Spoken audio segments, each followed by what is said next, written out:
New York city ਨੂੰ ਜਿਹੜੀ bound ਜਹਾਜ਼ ਸੀਗਾ, ਉਹਦੇ ਵਿੱਚ ਰਸਤੇ ਦੇ ਵਿੱਚ ਬੇਬੀ ਨੂੰ ਜਨਮ ਦਿੱਤਾ ਤੇ ਹੁਣ ਇਹ ਡਿਬੇਟ ਚੱਲ ਰਹੀ ਆ ਵੀ ਉਹ ਯੂਐਸ ਸਿਟੀਜ਼ਨ ਹੋਊਗਾ ਜਾਂ ਕਿੱਥੇ ਦੀ ਜਿਹੜੀ ਸਿਟੀਜ਼ਨ ਉਹਦੀ ਹੋ ਸਕਦੀ ਹੈਗੀ ਆ।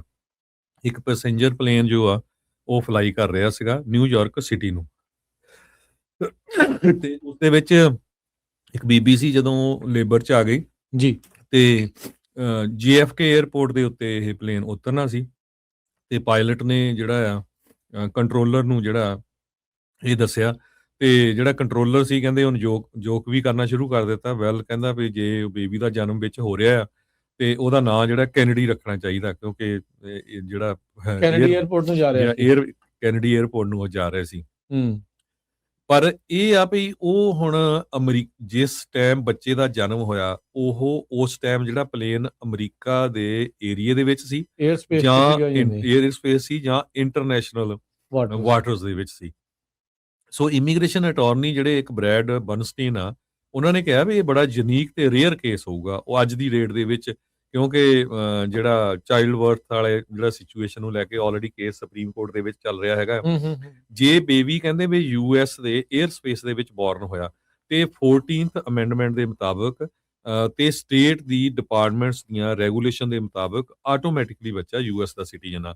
ਜੇ ਬੱਚਾ ਥੋੜੇ ਮਿੰਟ ਪਹਿਲਾਂ ਬਾਹਰ ਜੇ ਯੂਐਸ ਦੇ 에ਅਰ ਸਪੇਸ ਤੋਂ ਬੋਰਨ ਹੋਇਆ ਤੇ ਚਾਹੇ ਉਹ ਸੇਮ ਫਲਾਈਟ ਆ, ਸੇਮ ਪੇਰੈਂਟਸ ਆ, ਤੇ ਉਹਦਾ ਜਿਹੜਾ ਆਊਟਕਮ ਆ ਟੋਟਲੀ ਡਿਫਰੈਂਟ ਹੋਊਗਾ। ਕੈਰੇਬੀਅਨ 에ਅਰਲਾਈਨ ਦਾ ਇਹ ਜਹਾਜ਼ ਸੀਗਾ, ਪਰ ਕਹਿੰਦੇ ਵੀ ਕੈਰੇਬੀਅਨ 에ਅਰਲਾਈਨ ਦਾ ਜਹਾਜ਼ ਹੋਣ ਕਰਕੇ ਉਹ ਕੈਰੇਬੀਅਨ ਨੈਸ਼ਨਲ ਨਹੀਂ ਬਣ ਸਕਦਾ, ਜਿਹੜੇ ਮਰਜੀ ਕੰਟਰੀ ਦਾ ਹੋਵੇ। ਸੋ ਇਹ ਕਹਿੰਦੇ ਇੱਕ ਤਰ੍ਹਾਂ ਨਾਲ ਕ੍ਰੇਜੀ ਚੀਜ਼ ਬਣਦੀ ਹੈਗੀ ਆ। ਸੋ ਇੰਟਰਨੈਸ਼ਨਲ ਵਾਟਰਸ ਦੇ ਉੱਤੇ ਜਿਹੜਾ ਬੱਚੇ ਦਾ ਜਨਮ ਹੋਊਗਾ, ਸੋ ਉਹ ਕਹਿੰਦੇ ਯੂਜ਼ਲੀ ਪੇਰੈਂਟ ਦੀ ਜਿਹੜੀ ਕੰਟਰੀ ਹੁੰਦੀ ਆ ਉਹ ਆਟੋਮੈਟਿਕਲੀ ਉਹ ਸਿਟੀਜ਼ਨਸ਼ਿਪ ਉਹਨੂੰ ਪਾਸ ਕਰ ਦਿੰਦੀ ਆ। ਪਰ ਕਹਿੰਦੇ ਬੇਬੀ ਕੁਡ ਐਕਚੁਅਲੀ ਵੀ stateless, no country, no passport, nothing. So ਇਹ ਟੋਟਲੀ ਜਿਹੜੀ ਆ ਇੱਕ ਡਿਫਰੈਂਟ ਸਟੋਰੀ ਹੋਈ ਆ। ਹਾਲਾਂਕਿ ਇਦਾਂ ਦੀ ਗੱਲ ਨਹੀਂ ਹੈ, ਪਰ 1929 ਤੋਂ ਲੈ ਕੇ 2018 ਤਾਈਂ 74 ਬੇਬੀਜ਼ ਦਾ ਜਨਮ ਪਲੇਨਸ ਦੇ ਵਿੱਚ ਹੋਇਆ ਆ, ਜਦੋਂ ਉਹਨਾਂ ਦੇ ਮਦਰਸ ਫਲਾਈ ਕਰ ਰਹੇ ਸੀਗੇ। So according to US national library of medicine, Caribbean airlines ਨੇ ਪ੍ਰੈਗਨੈਂਟ ਪੈਸੇਂਜਰਸ ਨੂੰ ਅਲਾਉ ਕਰ ਦਿੱਤਾ ਵਿਦਆਊਟ ਕਹਿੰਦੇ ਵੀ medical clearance until 32nd week, ਹਨਾ। ਯੂਜ਼ਲੀ ਕੀ ਆ flying after 35th week ban ਕਰਦੇ ਹੈਗੇ ਆ।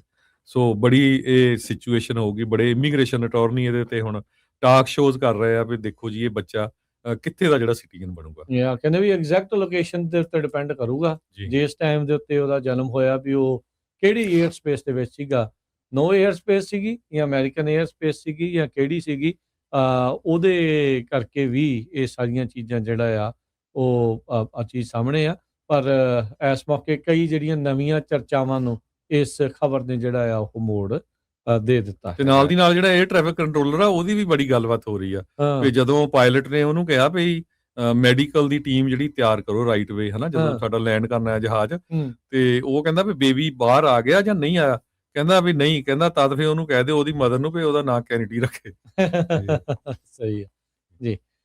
ਸੋ ਇਹ ਜਿਹੜੀ ਚੀਜ਼ ਆ ਉਹ ਵਾਪਰੀ ਆ।